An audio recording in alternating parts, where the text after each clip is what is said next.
쓰시는 사람이라는 제목으로 마지막으로 세 번째로 말씀 나누기를 원합니다. 앞서서 어, 6가지를 말씀드렸습니다. 첫 번째로 하나님께서 쓰시는 사람은 하나님께서 주신 비전을 품는 사람입니다. 그리고 두 번째로 대가를 지불합니다. 하나님이 주신 비전을 위해 대가를 지불하고, 그리고 세 번째는 하나님의 말씀을 사랑하는 사람입니다. 하나님의 말씀을 사모하고 사랑하며 가슴에 품는 그 사람입니다. 네 번째로 종의 마음을 가져서 섬김 받기보다 섬기려고 하는 사람입니다. 그리고 훈련된 사람입니다. 철저하게 하나님 앞에 빚어져 가면서 하나님께 쓰임 받기에 쉽도록 훈련받은 사람이라는 것입니다. 그리고 여섯 번째로 육체를 신뢰하지 않는 사람입니다. 나를 신뢰하지 않고 나의 육체를, 내 몸을 신뢰하지 않고 하나님만, 하나님의 은혜만 사모하는 그런 사람이라고 말씀드렸습니다. 오늘 일곱 번째로 쓴뿌리의 올무에 걸리지 않는 사람이라고 말씀드리고 싶습니다. 쓴뿌리의 올무를 끊어내야 합니다. 쓴뿌리는 우리 마음의 묵은 상처를 의미할 때가 많습니다. 특별히 사람들 간의 관계 가운데서 받은 상처를 제대로 회복하지 못하고 그 사람의 전인격에 어려움을 주고, 그리고 하나님과의 관계 가운데서도 어려움을 주는 것이 바로 쓴뿌리입니다. 훈련으로 되는 제자라는 책을 보면 쓴뿌리를 다음과 같이 정의하고 있습니다. 쓴뿌리는 대개 경쟁적인 태도나 또는 정확한 의사 전달의 실패, 또는 부당한 취급을 당한 것 같은 감정에 인해서 생겨나게 됩니다 라고 이야기하고 있습니다. 그래서 쓴뿌리로 말미암은 죄는 그리스도인의 생활을 다른 어떤 것보다도 더 무기력하게 만듭니다 라고 그렇게 말씀하고 있습니다. 무슨 말입니까? 쓴뿌리는 대개 관계 가운데서 발생하게 되는 것입니다. 이 사람과의 관계, 또 나의 경쟁적인 그런 태도나 비교의식, 그리고 관계 가운데 맺은 받은 상처, 그런 것들이 해결되지 못하고 점점 골마서 나의 인격에, 그리고 나의 신앙 인격에도 올바르지 못한 자아를 만들어내고 자연스럽지 않은 반응을 하게 하고, 그렇게 여러 가지 좋지 않은 부작용을 일으키는 그것이 바로 우리의 쓴뿌리다. 어떤 사람들마다 이렇게 화를 내는 그 포인트가 다르죠. 어떤 사람들이, 이런 상처를 받은 사람들은 남들은 괜찮은데 이런 특정한 조건이 주어지면 불같이 화를 내거나 아니면 속에서 욱하고 올라오는 그런 사람들이 있습니다. 또 다른 환경에서는 다른 사람은 괜찮은데 그 사람은 특별히 그 환경과 그 말, 그 표정 또는 그런 상황을 못 견뎌야 하는 그런 사람들도 있습니다. 이런 것들도 다 그 쓴뿌리의 그런 반응이라고 우리가 생각할 수 있습니다. 우리 마음의 깊이 쓴뿌리, 마치 버튼을 누르는 것처럼, 버튼을 누르기만 하면 무조건 작동되지 않습니까? 기계는 마찬가지로 우리의 쓴뿌리가 있으면 그것이 어떠한 의도, 조건 그런 거 상관없이 그것만 건들리면 내 속에 화가 나고 상처가 생각이 나고 내 속에 욱이 올라오고, 그렇게 또 관계를 해치게 되고 그렇게 되는 것입니다. 그런 것들이 참 우리 신앙에도 참 많은 해를 끼친다라는 사실입니다. 이 쓴뿌리가 있으면 우리 안에 어떤 증상이 일어날까요? 첫 번째로 나를 해치죠. 아까 말씀드렸듯이 우리가 그런 것들로 통해서 결국 나를 해치게 됩니다. 뿌리는 식물의 근원입니다. 뿌리는 식물의 근원인데 아무리 열매가 좋고 이파리가 싱싱하게 나 있다 할지라도 우리의 뿌리가 좋지 않고 뿌리가 썩어버리면 결국에는 그 잎과 열매, 좋던 그 모든 것까지 버리게 되는 것은 시간 문제라는 것입니다. 그러므로 나에게 쓴뿌리가 있으면 이 뿌리가 나를 해치게 됩니다. 두 번째로 어떤 증상이 일어날까요? 남을 해칩니다. 나를 해칠 뿐만 아니라 남을 해치는 것이 바로 우리의 쓴뿌리라고 할 수 있습니다. 나에게 쓴뿌리가 있으면 나도 모르는 사이에 내 말과 행동에 가시가 돋치게 되는 것입니다. 그리고 그 피해를 입은 사람들은 내 가장 가까이 있는 가족, 그리고 친구, 그리고 동료들이라고 할 수 있습니다. 특별히 가족 사이의 가족 관계, 나의 배우자입니다. 나의 자녀들입니다. 그러므로 결혼하기 전에 많이 듣는 말이 먼저 쓴뿌리를 해결하라. 너의 쓴뿌리를 해결하라. 그래서 쓴뿌리가 해결되지 않은 배우자들끼리 만나면 서로의 쓴뿌리가 서로를 해치게 되고 핥히게 되고, 나중엔 자녀가 생기면 자녀에게 그것이 흘러가서 참 어려운 순간들을 맞이하게 됩니다. 가장 가까운 사람들이 힘들어지게 되는 것입니다.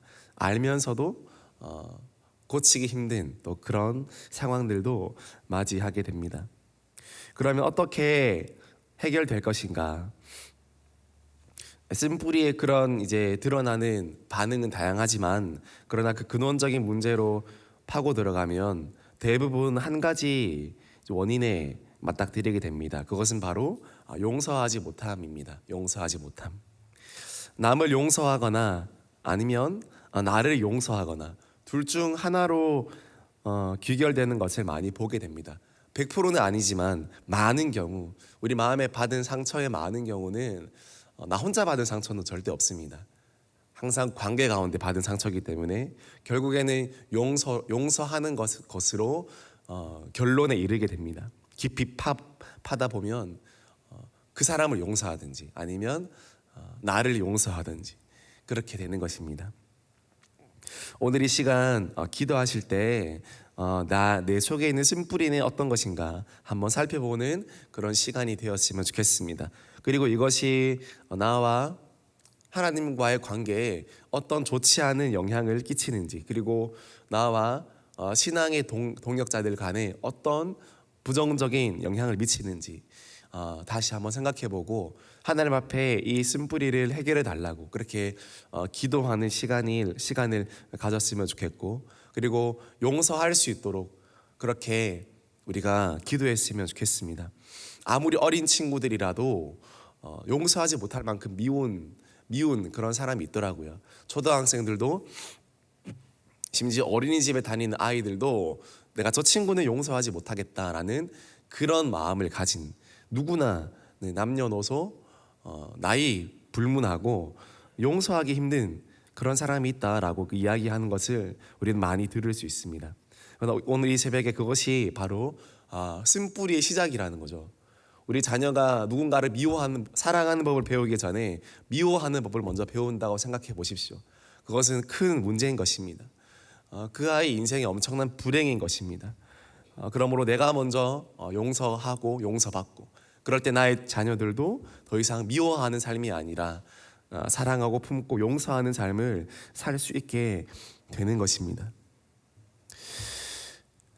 우리가 정말 예수님의 십자가의 그 용서를 의지해서 우리가 기도하기 시작하면 하나님께서는 우리에게 어떻게 용서해야 될지 알려주실 것입니다. 이 시간 용서는 결단이라고 말을 많이 하죠. 용서는 의지다라고 합니다. 용서는 감정이 아니라 용서는 결단과 의지다. 그래서 여러분 결단을 내서 내가 용서합니다라고 한번 고백해 보십시오. 사실 이 고백 자체도 쉽지 않습니다. 왜냐하면 감정이 따라오지 않기 때문에 그저 이렇게 용서합니다라고 말할 때 드는 생각은 되게 오그라들고 내가 내 말이 아닌 것 같고 내 진심이 아닌 것 같아서 뭔가 부자연스럽게 느껴질 때가 많습니다. 아무도 듣고 있지 않지만 그 말하기가 참 힘듭니다. 그러나 그렇게 한번 기도해 보십시오. 그러면 하나님께서 여러분의 기도를 인도하실 것입니다. 그 다음에 어떻게 기도해야 되는지, 어떻게 반응해야 되는지 회피하지 말고 직면해서 우리가 그것을 붙잡고 기도하면 하나님께서 우리에게 해법을 허락하시리라 믿습니다. 용서해야 되는 것이 하나님의 뜻이기 때문에 우리가 용서하는 기도를 하는 것도 하나님의 뜻입니다. 그래서 그렇게 기도하다 보면 하나님께서 용서하게 하시고, 그리고 길을 보게 하시고, 그러면서 우리 마음의 쓴뿌리들을 다루어 가실 것이라는 것을 믿으면서 끝까지 그렇게 기도해서 우리 마음의 쓴뿌리들을 잘 제거했으면 좋겠습니다. 이것이 해결되어야 성장이 이루어집니다. 이것이 해결되어야 성숙이 이루어집니다. 뿌리가 썩어버리면 더 이상 조화는 될 수 있어도 살아있는 식물은 될 수 없는 것입니다. 자랄 수 없고 영양분을 받을 수도 없고, 잠깐 괜찮아 보일 수 있지만 길게 갈 수 없습니다. 쓴뿌리가 해결되지 않으면 길게 갈 수 없고 잠깐일 뿐입니다. 그러므로 우리가 끝까지 성장하기 위해서, 하나님과의 관계에서 성숙하기 위해서 이 쓴뿌리가 잘 해결이 되어서 정말 우리 모든 마음의 상처들 올무에 걸리지 않도록 그렇게 우리가 기도하기를 원합니다. 우리 마태복음 6장 14절 말씀 우리 한번 같이 읽어보겠습니다. 너희가 사람의 잘못을 용서하면 너희 하늘 아버지께서도 너희 잘못을 용서하시려니와. 우리가 사람의 잘못을 용서하면 우리 하나님께서도 너의 잘못을 용서하시려니와 이렇게 말씀하고 있습니다. 하나님의 뜻이라는 것입니다. 마가복음 11장 25절 우리 같이 읽어보겠습니다. 서서 기도할 때 아무에게나 혐의가 있거든 용서하라. 그리하여야 하늘에 계신 너희 아버지께서도 너희 허물을 사하여 주시리라 하시니라. 아무 혐의가 있거든 용서하라. 그리하여야 하늘에 계신 너희 아버지께서도 너희 허물을 사하여 주시리라. 그것이 용서받을 만한가? 용서받지 못할 일인가? 성경은 한 번도 모든 곳에서도 그런 것을 한 번도 이야기한 적이 없습니다. 용서의 조건에 대해서 말씀하신 적이 없습니다. 이런 죄는 용서하기 힘드니 용서하지 말지라. 이런 죄는 용서할 수 있으니 용서해도 된다라고 말씀하신 적은 한 번도 없습니다. 그저 너희가 사람의 잘못을 용서해야 된다. 아무에게나 혐의가 있거든 용서해야 된다. 왜냐하면 내가 너를 용서했기 때문이다. 하나님의 주장은 일관됩니다. 그래서 우리는 그것을 받고 우리가 인정되지 않으면 우리가 순종해야 되는 것이고, 순종되지 않는다면 복종을 해야 되는 것입니다. 용서하는 것. 왜냐하면 그래야 그것이 나에게 가장 좋은 일이기 때문입니다. 하나님은 가장 우리에게 좋은 일을 요구하십니다. 우리에게 좋은 일, 나에게 좋은 일, 하나님께 좋은 일도 좋은 일이지만 하나님은 우리에게 가장 좋은 일을 시키신다라는 사실입니다. 그러므로 용서하는 것은 그 사람에게 좋은 일이 아니라 결국 나에게 가장 좋은 일이다라는 것이죠. 나에게 가장 혜택이 오고 나에게 가장 축복되는 일이 바로 용서라는 것입니다. 그래서 오늘 내 마음 가운데 용서하기 힘든 그 사람, 그것 때문에 쓴뿌리의 올무에 걸려서 10년, 20년 자라지 못하게 하는 그 나를 또 용서하고 그 사람을 용서해서 우리 의지로 할 수 없지만 예수님께서 그 은혜를 달라고 기도함으로 그렇게 기도할 수 있는, 그래서 쓴뿌리의 올무를 우리가 해결하고 우리에게 진정한 성장과 성숙이 이루어질 수 있는 그런 우리가 되어지기를 소망합니다. 8번째로 하나님께서 쓰시는 사람은요, 영혼을 사랑하는 사람입니다. 하나님께 쓰임받는 사람들은 영혼을 사랑합니다. 우리가 잘 아는 말입니다. 너무나 당연한 말입니다. 그러나 참 우리의 모든 것들을 또 걸어야 할 그런 말씀이기도 합니다. 천하보다 귀한 한 영혼을 사랑하라. 하나님께서 제일 귀하게 여기시는 것이 바로 한 영혼인 줄 믿습니다. 예수님은 다른 것을 위해 죽으신 것이 아니라 한 영혼을 위해서 죽어주셨습니다. 위대하게 쓰임받은 많은 하나님의 사람들은 영혼을 위해서 살았던 사람이었습니다. 인도의 성자 썬다싱은 복음 전도를 위해서 히말라야 산맥을 10번 넘게 오르내렸다고 합니다. 그리고 그는 마지막 전도 여행을 하는 중에 결국 히말라야 산맥에서 실종되고 맙니다.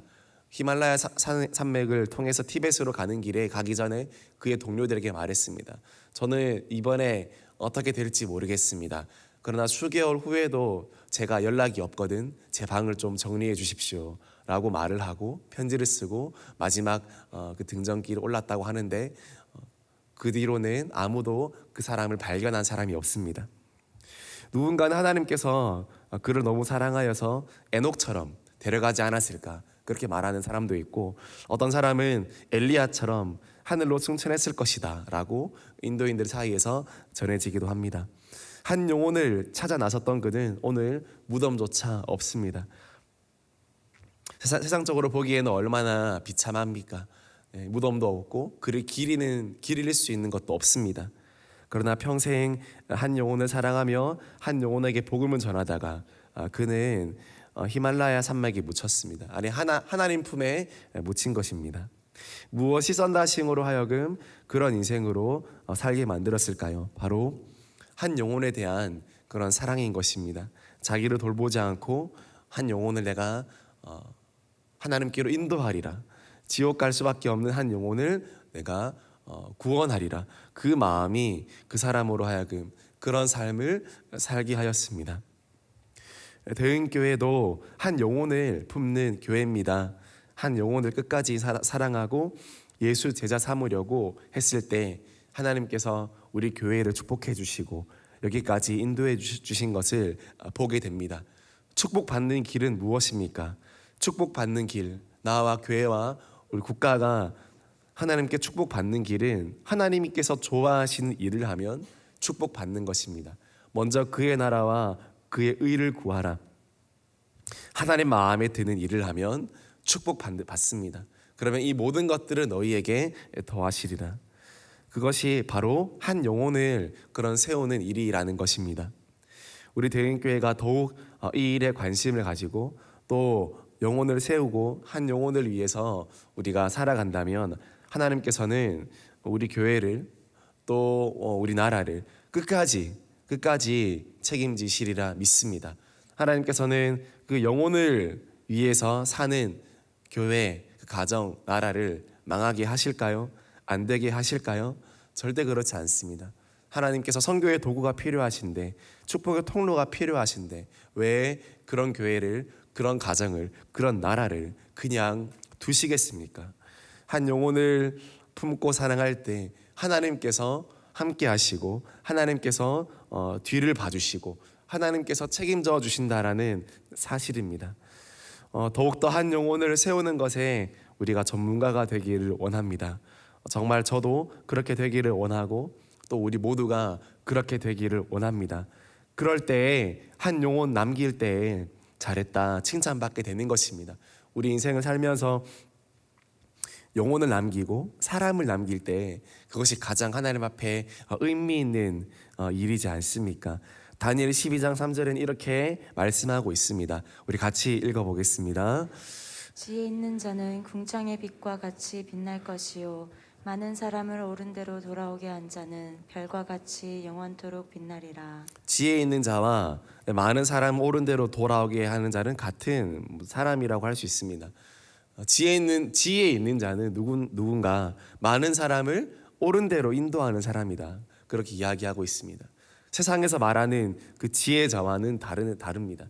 세상에서는 많이 배운 사람 또는 돈을 어떻게 하면 쉽게 잘 벌 수 있는 사람, 그런 사람들을 향해 지혜롭다라고 합니다. 그러나 하나님 보시기에는 많은 사람을 옳은 대로 인도하고 많은 사람을 주님께로 인도하는 사람이 정말 지혜로운 사람이다. 왜냐하면 그 사람은 하늘의 별과 같이 빛날 것이기 때문이다 라고 말씀하고 있습니다. 한 영혼을 사랑하면 무엇입니까? 하늘나라의 스타가 된다는 겁니다. 비록 이 땅에서는 우리가 스타가 못 됐을지라도 많은 사람을 주님께로 인도하고 많은 영혼을 우리가 인도하고 한 영혼을 섬기다 보면 그 사람은 어느새 하늘나라의 스타다, 하늘나라에서 주목받는 인사다, 그렇게 하나님께서 말씀하고 있습니다. 별과 같이 영원토록 빛나리라. 영원토록 빛나는 사람, 영원토록 별과 같이 천국에서 빛나는 사람, 해처럼 빛나는 사람은 다른 어떤 사람이 아니라 한 영혼을 섬기다 간 사람, 한 영혼을 섬기다 간 목자 목녀, 한 영혼을 섬기다 간 교사, 바로 그 사람이 하나님 나라의 스타다, 하나님 나라의 연예인이다, 가장 귀한 사람이다, 그런 말씀입니다.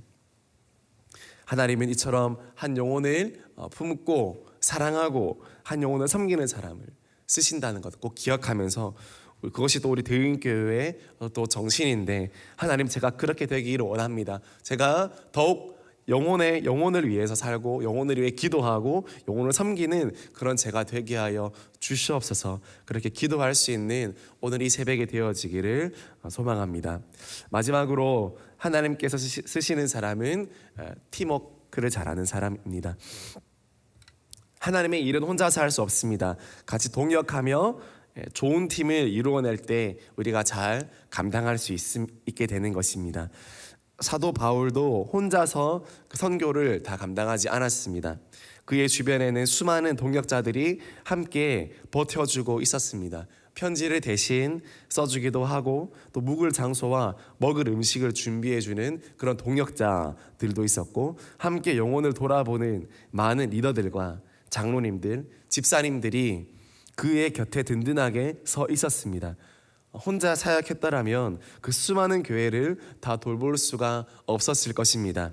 그러나 바울은 팀을 세웠습니다. 아시아에, 유럽에, 세계 각지에 복음으로 하나 된 믿음의 동역자들을 일으켰고 세웠으며 함께 동역했습니다. 로마서 후반부에 보면 바울이 문안 인사를 하는 장면이 나오는데, 이때 언급된 인물들만 37명 정도 나옵니다. 바울의 동역자들이 얼마나 많았는지를 우리가 알 수 있게 되는 대목입니다. 유명한 미래학자인 존 나이스비트는 이렇게 강조합니다. 21세기를 이끌어가는 것은 리더십이 아니라 파트너십이다. 파트너십으로 우리가 일해야 앞으로를 이끌어갈 수 있다, 그런 것입니다. 파트너십은 시너지를 만듭니다.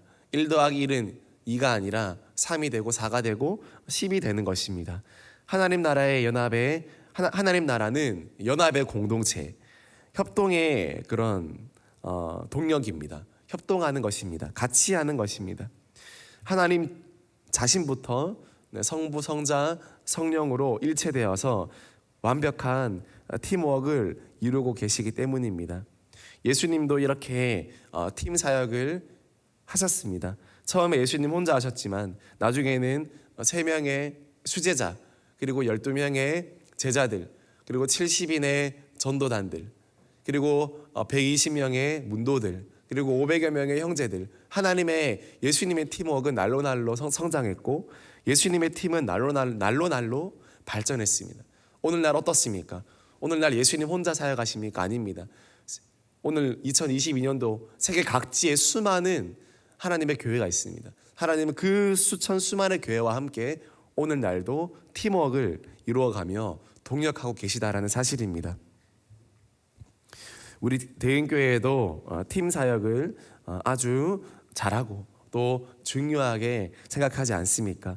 서로를 보완해 줍니다. 내가 못하는 것을 나도 해야겠지만, 그러나 남이 더 도와주고, 또 남이 못하는 게 있으면 내가 보완해 주고, 서로 돕고 보완하고, 잘하는 거는 더욱 세워주고, 또 부족한 부분은 그렇죠, 깎아내리는 것이 아니라 함께 채워주고 도와주는 것이 바로 팀 사역입니다. 내 사역이 아니라 주님의 사역만 있게 하는 것이 바로 팀 사역입니다. 그렇게 할 때 교회가 얼마나 유익합니까? 내가 유익한 그런 사역이 아니라 교회가 유익한 사역, 예수님의 몸이 좋은 사역, 그것이 바로 팀 사역이라는 것입니다. 효율적으로, 효과적으로 그렇게 사역을 잘 감당할 수 있게 되는 겁니다. 누군가 말처럼 우리 혼자 가면 빨리 갈 수 있지만 같이 가면, 팀으로 가면 멀리 갈 수 있고 더 잘 갈 수 있게 되는 것입니다. 전도서 4장 12절 말씀 우리 같이 읽어보겠습니다. 한 사람이면 패하겠거니와 두 사람이면 맞설 수 있나니 세 겹줄은 쉽게 끊어지지 아니하느니라. 그렇죠. 세 겹줄은 쉽게 끊어지지 않습니다. 한 줄은 쉽게 끊어지지만 조금만 실을 모아서 두세 가닥 모아서 꼬아 보십시오. 그 장력은 엄청납니다. 정말 끊을 수 없는 줄이 되는 것입니다. 이스라엘의 위대한 지도자였던 모세도 혼자서 이끌지 않았습니다. 하나님이 지혜를 주셨습니다. 팀 사역해라. 너 혼자 못한다. 그래서 장로들을 세우고 천부장, 백부장을 세워서 모세는 그 200만의 그 하나님의 사람들을 이끌어 갈 수 있었습니다. 이처럼 팀 사역은 성경적인 원리이고, 그러므로 팀 사역을 잘하는 사람은 하나님께 귀하게 쓰임 받는다는 것입니다. 말씀을 마무리합니다. 오늘 하나님께 쓰임 받는 사람, 쓴뿌리의 올무에 걸리지 말지어다. 그렇게 말씀하고 있지 않습니까? 쓴뿌리의 올무, 영적인 올무, 또 관계적인 올무, 이런 올무에서 우리가 벗어나야 되는데 가장 많은 경우 용서하지 못하면서 생겨난다고 말씀드렸습니다. 8번째로 영혼을 사랑하는 사람. 영혼을 사랑하는 사람은 비록 이 땅에서는 스타가 아닐지 몰라도, 이 땅에서는 사람들이 알아주지 않는다 할지라도 하나님 보시기에 결국 천국 가면 인정받고 하늘나라의 스타가 된다라는 그 말입니다. 마지막으로 팀워크를 잘하는 사람, 동역을 잘하고 아내와 배우자와 동역하며 내 자녀와 동역하고 또 내 교회의 동역자들과 동역하고, 그렇게 함께 동역하면 하나님께서 귀하게 또 쓰시는 사람이라는 겁니다. 제가 이렇게 아홉 가지를 때까지 조금 말씀드렸는데, 물론 이것이 전부는 아닙니다.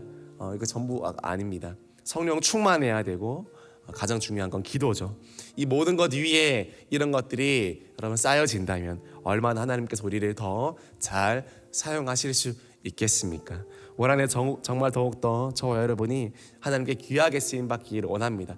그것이 우리의 소원이 되기를 소망합니다. 하나님 나를 사용하여 주시고, 부족하지만 나 같은 사람도 하나님께서 사용해 달라고 그렇게 기도할 수 있는 오늘이 새벽이 되어지기를 주님의 이름으로 축복합니다.